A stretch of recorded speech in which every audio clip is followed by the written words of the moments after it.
પર નજર કરીએ। વડોદરામાં નવરાત્રી માત્ર કમાણી માટે જ થતી હોય તેવી સ્થિતિ જોવા મળી રહી છે। પાસના નામે ખિસ્સા ભરતા આયોજકોએ સુવિધા નથી આપી।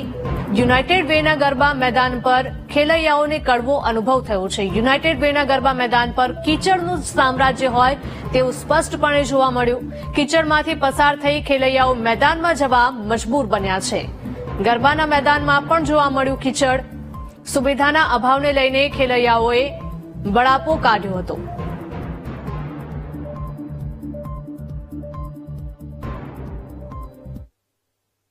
रोड से एक तो पार्किंग नहीं ज्યાં જ્યાં એપ્રોચ રોડ હતો બધે પાણી ભરેલું છે એટલે ગાડી કેવી રીતે લાવવાની ને એક ઇશ્યુ હતો।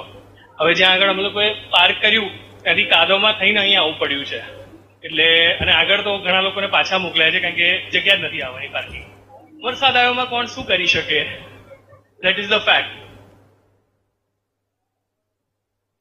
સંવાદદાતા માનુ જોડાઈ ગયા છે। માનુ, જણાવશો કે વડોદરાની નવરાત્રી ખૂબ જ પ્રખ્યાત છે, ખાસ કરીને યુનાઇટેડ વેના ગરબાની આ વખતની જો વાત કરવામાં આવે તો આ કોઈ પહેલી વખત એવું નથી બન્યું કે વિવાદમાં આવ્યું હોય ગ્રાઉન્ડ, પરંતુ આ પહેલા પણ અનેક ખેલૈયાઓએ એવી કમ્પ્લેન પણ કરી હતી કે પગમાં કાંકરા વાગે છે, પથ્થર વાગે છે, અને ફરી એક વખત અહીંયા કીચડનું સામ્રાજ્ય જોવા મળી રહ્યું છે। ક્યાં કચાશ રહી જાય છે? હિરલ, યુનાઇટેડ વેના ગરબામાં આ વખતે ખેલૈયાઓને પહેલા જ દિવસે કડવો અનુભવ થયો, કારણ કે મેદાનમાં હજુ પણ વરસાદની કાદવ અને કીચડ હોવાના કારણે ખૂબ જ મુશ્કેલી પડી।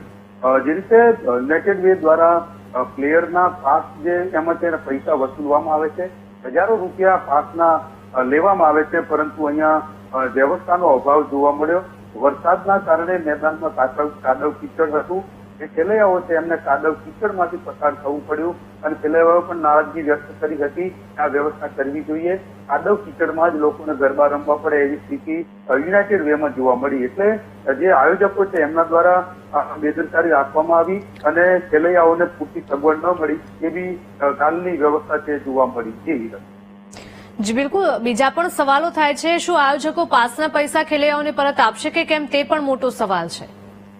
હિરલ, ક્યારેય આવું નથી બન્યું કે જે ખેલૈયાઓ છે એમનો પાસના પૈસા પરત મળે, પરંતુ મુદ્દો એ છે કે આટલી મોટી ફી વસૂલતા હોય, પાસના પૈસા લે છે તો પૂરતી વ્યવસ્થા આપવી જોઈએ, કારણ કે મોટી સંખ્યામાં ત્યાં ગરબા રમવા ખેલૈયાઓ આવે છે। કાદવ કીચડ હતું, જે પાર્કિંગથી ગરબાનું સ્થળ ત્યાં સુધી પહોંચીએ ત્યાં સુધી કાદવ કીચડમાંથી પસાર થવું પડ્યું। ગરબા મેદાનમાં પણ કેટલીક જગ્યાએ કાદવ કીચડ હતો અને એના કારણે મહા મુશ્કેલી પડી, પરંતુ આ પાસના પૈસા તો ક્યારેય પાછા નથી આપતા। પૈસા વસૂલી ગયા, હવે ખેલૈયાઓને જે થવું હોય થાય, જે મુશ્કેલી પડી હોય પડે, આયોજકોને એમની કોઈ ચિંતા નથી। હિરલ જી માનુ, માહિતી બદલ આપનો આભાર।